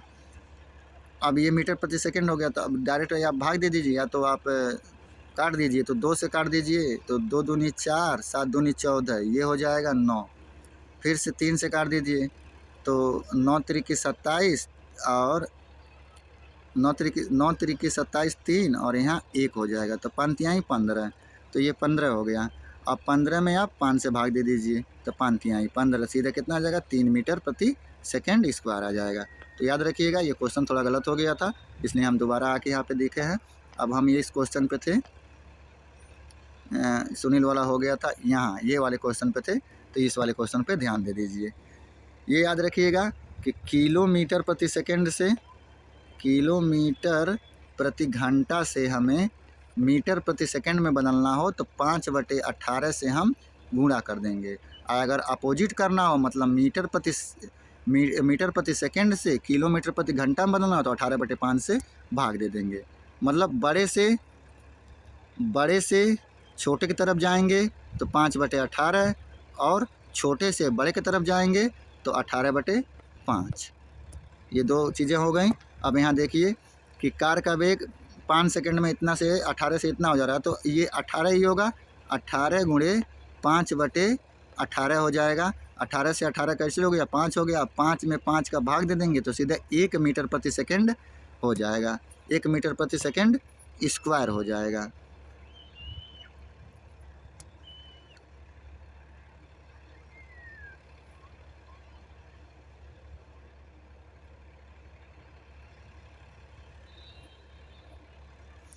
चलिए नेक्स्ट क्वेश्चन देखते हैं। 30 ग्राम द्रव्यमान के एक लोहे के गोले का व्यास 10.5 किग्रा द्रव्यमान के एक एल्युमिनियम के गोले के व्यास के बराबर है। दोनों गोलों को एक साथ खड़ी चट्टान से गिराया जाता है। वे भूमि से 10 मीटर की दूरी पर हों तो उनका समान होगा। उनका क्या समान होगा? त्वरण उनका समान होगा भाई। उनका त्वरण क्या होगा? समान होगा। चाहे वस्तु कितना हो, कोई भारी हो चाहे कुछ भी हो, उनका त्वरण क्या हो जाएगा? समान हो जाएगा। तो डायरेक्ट याद रखिएगा यहाँ पे। अतः स्पष्ट है कि दोनों गोलों का त्वरण एक समान ही होगा, चाहे भले से उनकी द्रव्यमान वैल्यू कितना हो। वही द्रव्यमान ही तो बदली है ना, एक का 30 है और एक का 10 है, और 10 मीटर की ऊंचाई पे, तो दोनों का 10 मीटर की ऊंचाई पे दोनों का त्वरण क्या हो जाएगा? समान हो जाएगा। नेक्स्ट क्वेश्चन, नेक्स्ट ये रहा। यदि 10 किलोग्राम द्रव्यमान की किसी वस्तु पर 20 न्यूटन बल लगाया जाता है, तो त्वरण की गणना करिए। तो A बराबर F अपॉन M हो जाता है, तो 2 मीटर प्रति सेकेंड स्क्वायर। इसका डी वाला ऑप्शन क्या हो जाएगा? सही हो जाएगा, 2 मीटर प्रति सेकेंड स्क्वायर। नेक्स्ट, 150 kg द्रव्यमान की एक वस्तु 5 सेकंड में 6 मीटर प्रति सेकंड से 16 मीटर प्रति सेकंड के वेग से त्वरित होती है, तो त्वरण ज्ञात करिए। तो त्वरण बराबर होता है वेग परिवर्तन की दर बटे समय। तो वेग परिवर्तन हमारा कितना हुआ? 16 से 6 हुआ, तो 10, और समय 5 है, तो बराबर 2 मीटर प्रति सेकंड। सी वाला ऑप्शन इसका क्या हो जाएगा? सही हो जाएगा। त्वरण बराबर, यहाँ द्रव्यमान से हमको कोई भी मतलब नहीं होता है त्वरण में। याद रखिएगा, त्वरण में द्रव्यमान का कोई वैल्यू मतलब नहीं रहता। ये बस उलझाने के लिए ये दे दिया है कि हाँ यहाँ पे त्वरण की वैल्यू इतनी होगी, द्रव्यमान की वैल्यू इतनी होगी, ताकि जो स्टूडेंट हैं वो क्या होगा, उलझ जाएं द्रव्यमान के चक्कर में। तो द्रव्यमान से आपको कोई भी मतलब नहीं है, डायरेक्ट 16 से 6 में भाग दिया 10 आ गया, 10 से 5 मिनट दे दिया 2 मीटर प्रति सेकेंड स्क्वायर आ गया। अब नेक्स्ट हमारा टॉपिक है 13वां नंबर, रेखीय गति के समीकरण, equation of liner motion, liner motion के समीकरण, रेखीय गति के समीकरण। तो गति का पहला समीकरण क्या कहता है? तो गति का पहला समीकरण है v बराबर u plus A T, v बराबर u plus A T. v हमारा लास्ट गति, u हमारा स्टार्टिंग, a हमारा त्वरण, t हमारा समय। s गति का दूसरी समीकरण s बराबर U T plus half A T square, s बराबर U T plus half A T square, याद रखिए। तीसरा समीकरण v square you square plus 2as, v square you square plus 2as। तो याद रख लीजिए गति का पहला समीकरण v बराबर u प्लस ए टी होता है। गति का दूसरी समीकरण s बराबर U T plus half A T square, और गति का तीसरा समीकरण v square you square plus 2as। अब इसमें देखिए कुछ न्यूमेरिकल। गति का समीकरण वेग समय संबंध को दर्शाता, तो वेग और समय के संबंध को दर्शाता, तो v बराबर u प्लस ए टी जो होता है वेग और समय के संबंध को दर्शाता है। गति के दूसरे समीकरण से संबंध को दर्शाता है, तो स्थान और समय के संबंध को दर्शाया जाता है गति के दूसरे समीकरण से। गति का दूसरा समीकरण स्थान और समय के बीच संबंध को दर्शाता है, तो स्थिति और समय के बीच के संबंध को कौन दर्शाता है? तो द्वितीय समीकरण। और वेग और समय के बीच को कौन दर्शाता है? तो पहला समीकरण। तो याद रखिएगा पहला समीकरण स्थिति और वेग और समय के बीच में, और स्थिति और समय के बीच में द्वितीय समीकरण। गति के समीकरण के संबंध में गलत है 2as, ये वाला ऑप्शन हमारा क्या हो जाएगा? गलत हो जाएगा। गति का दूसरा समीकरण स्थिति और समय के बीच संबंध को दर्शाता है। एक कार एक सीधी सड़क पर चल रही है, तो इसकी गति का एक उदाहरण है, एक सरल रेखीय गति का उदाहरण है। इसकी गति एक समान गति से चल रही है। एक ट्रेन की गति का उदाहरण है, रूपांतरण गति का उदाहरण है। स्थिति समय संबंध का समीकरण है s बराबर U T plus half A T square, दूसरा समीकरण। स्थिति और वेग के समीकरण दर्शाता है, तो तीसरा समीकरण है 2as या u स्क्वायर, नहीं v स्क्वायर बराबर, तीसरा समीकरण क्या था? v स्क्वायर बराबर u स्क्वायर प्लस 2as। ये इधर आया माइनस हो गया, ये इधर गया माइनस हो गया, तो माइनस इधर कॉमन ले लिया, इसको इधर कर दिया, तो ये वाला फॉर्म सही हो गया। नेक्स्ट अब यहाँ देखिए लाइनर मोशन से कुछ हमारे न्यूमेरिकल्स हैं, तो इनको देखिए। एक अचल स्थान से चलकर सोनी का वेग साइकिल 30 सेकंड में 6 मीटर प्रति सेकंड हो जाता, तो साइकिल का त्वरण ज्ञात करिए। तो त्वरण क्या हो जाएगा? वेग परिवर्तन की दर को ही हम त्वरण कहते हैं। तो 6 30 में डिवाइड कर दीजिए, तो हम पॉइंट ऊपर लगाएंगे और 0 लगा देंगे, 60 हो जाएगा, 30 दूनी 60 हो जाएगा, तो 2 हो जाएगा, तो 2 मीटर प्रति सेकेंड हो जाएगा। नहीं, 0.2 मीटर प्रति सेकेंड, बी वाला ऑप्शन सही होगा। कौन सा ऑप्शन सही होगा? बी वाला ऑप्शन सही होगा, 0.2 मीटर प्रति सेकेंड हो जाएगा। एक वस्तु स्थिर अवस्था से चलना प्रारंभ करती है, यदि 2 सेकंड में 5 मीटर प्रति सेकंड की गति प्राप्त कर लेती है, तो इसका त्वरण क्या होगा? तो 5/2 कर दीजिए, तो 5 में हम 2 का भाग देंगे, तो 2.5 मीटर प्रति सेकंड स्क्वायर हो जाएगा। सी वाला ऑप्शन सही हो जाएगा।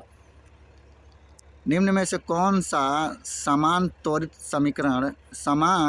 त्वरित गति का समीकरण नहीं है? कौन गति का समीकरण नहीं है? तो v square minus you square बराबर 2as, पहला तो है v बराबर u प्लस ए टी, तो सी वाला नहीं है, ये पहला समीकरण है, ये दूसरा समीकरण है, ये तीसरा समीकरण है, ये तीसरा हो गया, ये वाला दूसरा समीकरण हो गया, और ये वाला पहला समीकरण हो गया। ये कौन सा समीकरण है? पता ही नहीं है, तो यही नहीं है।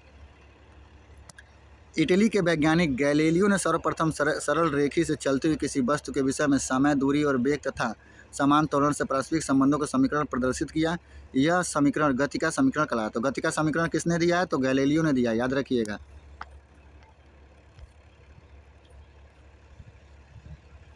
नेक्स्ट क्वेश्चन यहाँ देखिए, यदि एक कार अपनी प्रारंभिक स्थिति से 20 सेकेंड में 144 किलोमीटर की गति तक समान रूप से त्वरित होती है, तो ये कितनी दूर चलेगी?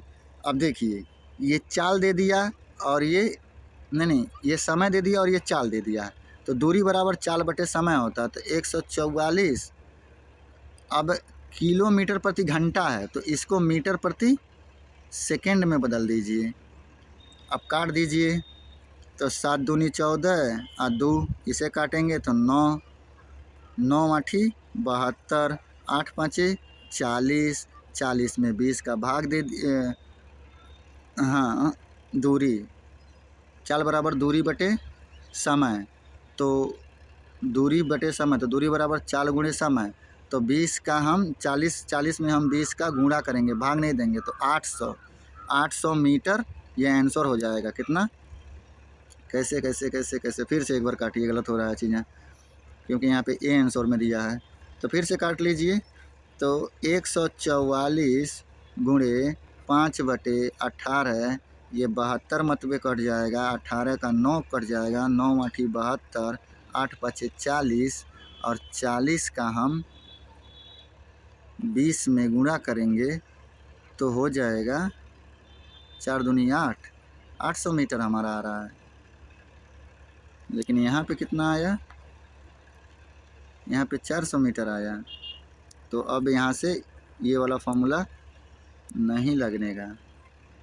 अपनी प्रारंभिक स्थिति से 20 सेकेंड में 144 किलोमीटर प्रति घंटा की गति तक समान रूप से त्वरित होती है, तो ये कितनी दूर जाएगी? तो देखिए, v बराबर U T plus half A T, जहाँ पे u हमारा क्या है? शून्य है, प्रारंभिक गति हमारी शून्य है। तो v बराबर u प्लस ए टी, क्या हो जाएगा? v बराबर u प्लस ए, और t की वैल्यू हमारी कितनी थी? तो t की वैल्यू हमारी देखिए 20 सेकंड था। तो अब v बराबर हमारा कितना दिया है? तो वेग हमारा 144 दिया है, 5/18 से भाग दे दिया, a/20 कर दिया। अब इसको हमने काटा तो 40 हो गया। अब 40 ए बराबर हमारा कितना हो गया? 2 मीटर प्रति सेकेंड स्क्वायर हो गया। ए बराबर, अब हमारा एस बराबर U T plus half A T square का हमने सूत्र लगाया। अब ये यू तो हमारा 0 है, तो ये पूरा का पूरा, ये यू 0 है, तो ये पूरा का पूरा वैल्यू 0 हो जाएगा। यहाँ 1/2 त्वरण की वैल्यू 2 है, और ये इतनी है, 2 से 2 कैंसिल हो जाएगा। यहाँ पे 400 मीटर हमारा आंसर निकल के आ जाएगा। तो इसमें 2 फार्मूले का यूज किया गया है। अगर उस हिसाब से वैल्यू नहीं है, देखिए यहाँ पे 800 मीटर भी दिया है, 800 मीटर भी दिया है। अब ये हमको पता नहीं चलेगा कि इसमें कौन सा हम फार्मूला लगाएं, क्योंकि सभी फार्मूले तो हमारे यूजबल हो जा रहे हैं सभी। हाँ, चाल बराबर होता है दूरी बटे समय, तो दूरी बराबर हमारा क्या हो जाएगा? चाल गुणे समय। अब हमारा चाल हमको पता करना है कि कितना का है, तो चाल हमारा 144 का है। अब 144 में हमने 5/18 का दिया, तो ये 40 आ गया। अब 40 में हम क्या करेंगे? 20 का भाग देंगे, 20 का गुणा कर देंगे ना, 40 में 20 का गुणा कर देंगे, तो सीधा यहाँ से 800 मीटर आ जा रहा है। लेकिन यहाँ से लगाने पे 400 मीटर आ रहा है।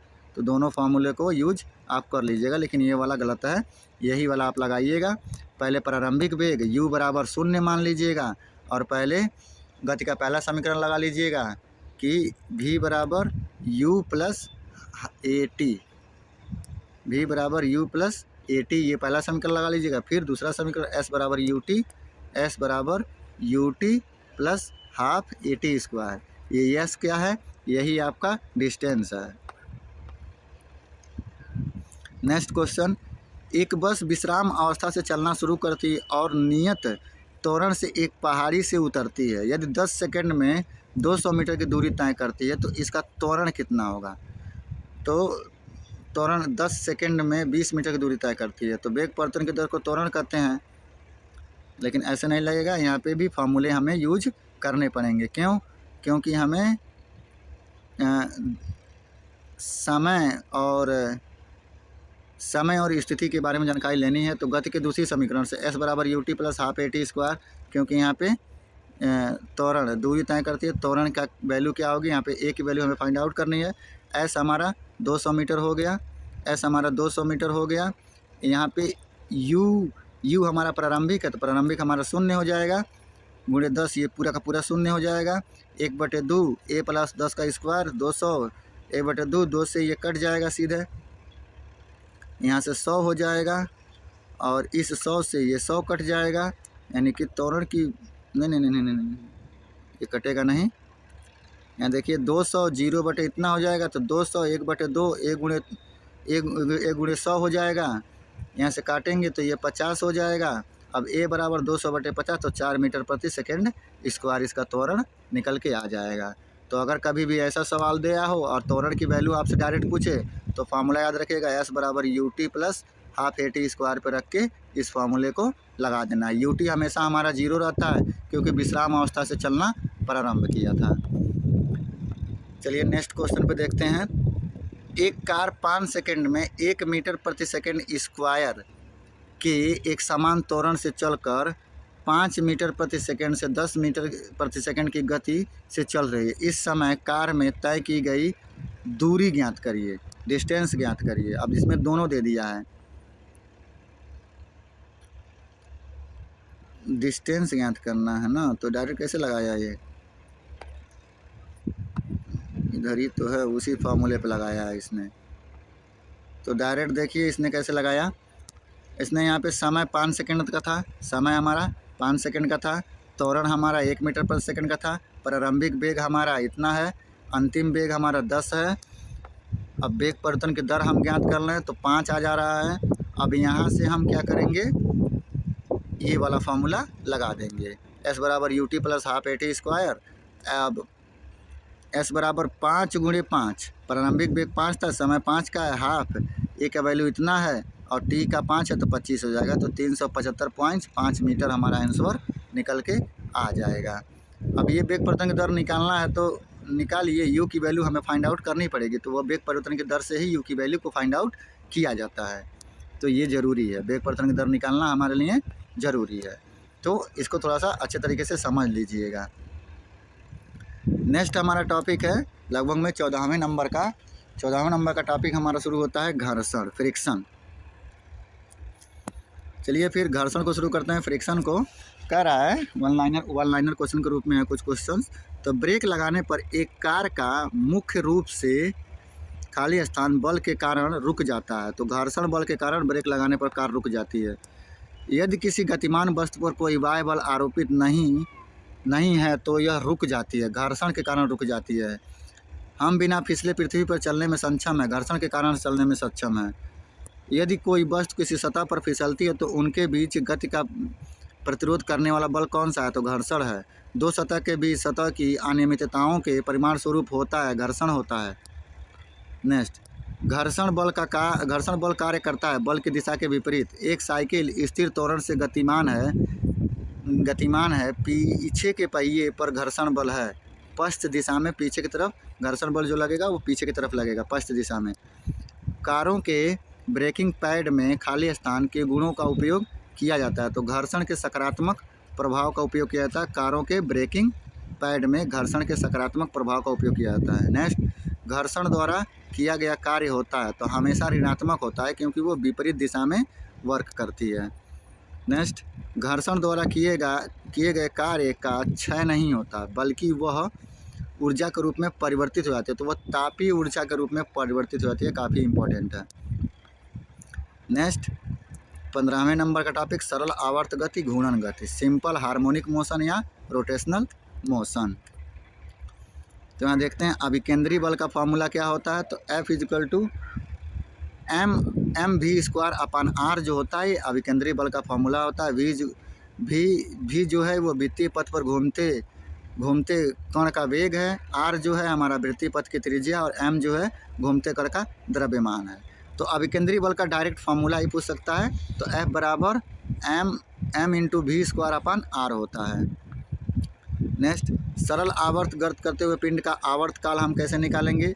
तो T = 2π√L/g।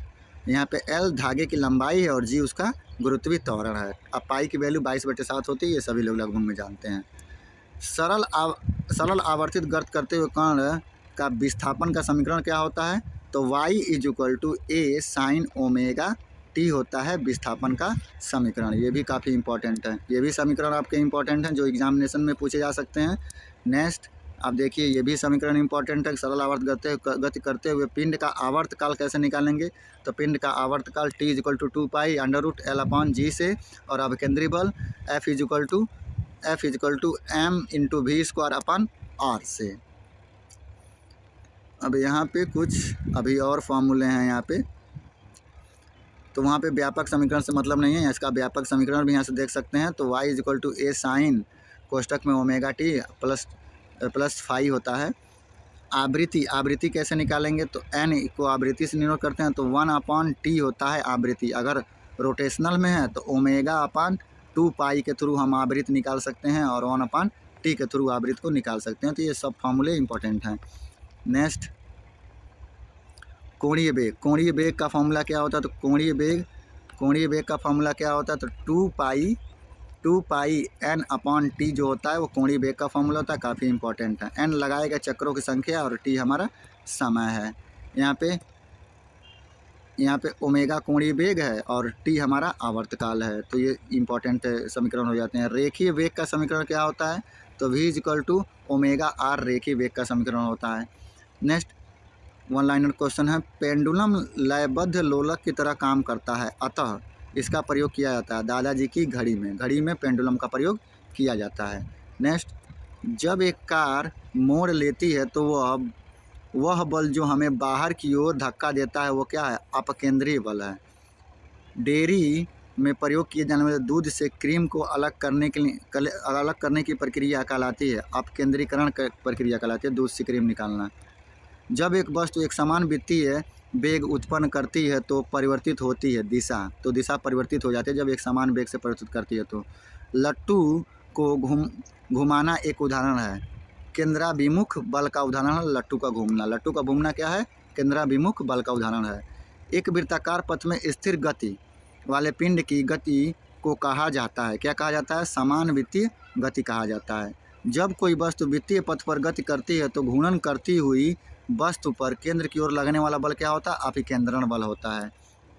वृत्ताकार पथ पर स्थिर गति करने वाले पिंड की गति को क्या कहते हैं? समान वित्तीय गति करते हैं। अभिकेंद्रीय बल द्वारा किया गया कार्य शून्य होता है। बल के अनुप्रयोग के बिंदु और रोटेशन की धुरी के बीच सीधी दूरी को कहते हैं आघूर्ण भुजा कहते हैं। नेक्स्ट, घूर्णन करने वाली वस्तु पर लगाए गए बड़े बल का परिणामी बल होता है बलाघूर्ण। परिणामी बल क्या होता है? बलाघूर्ण होता है। जड़त्व आघूर्ण और कोणीय त्वरण के बीच सही संबंध, तो कोणीय त्वरण बराबर आघूर्ण बटे जड़त्व आघूर्ण होता है। काफ़ी इम्पोर्टेंट है। अगर किसी प्रणाली पर कार्य करने वाले आघूर्ण का सदिश योग शून्य है तो वस्तु में घूर्णीय संतुलन बनी रहती है। नेक्स्ट, एक घूर्णन वस्तु खाली स्थान हर बिंदु पर समान होती है, कोणीय वेग समान होती है। यदि पृथ्वी के घूर्णन की गति बढ़ा दी जाती है तो शरीर का वजन घट जाएगा। अब यहाँ पे इस चैप्टर का अंत होता है। हम नेक्स्ट चैप्टर, तीसरे नंबर के चैप्टर को हम दूसरे किसी वीडियो में देखेंगे। अब यहाँ से 2 नंबर चैप्टर हमारे ख़त्म हो चुके हैं। इसमें भी देखिए गुरुत्वाकर्षण में भी कुछ ज़्यादा टॉपिक नहीं है, लेकिन जो भी टॉपिक है अच्छा टॉपिक है। तो एक वीडियो में ये भी आपका एक वीडियो में ये भी आपका अभी बन जाएगा। 2-3 चैप्टर्स हैं, तो यहाँ से आपको चीज़ें मिलती चली जाएंगी। सब्सक्राइब करें और सभी क्वेश्चंस को अपने अपनी कॉपी पे लिख लें।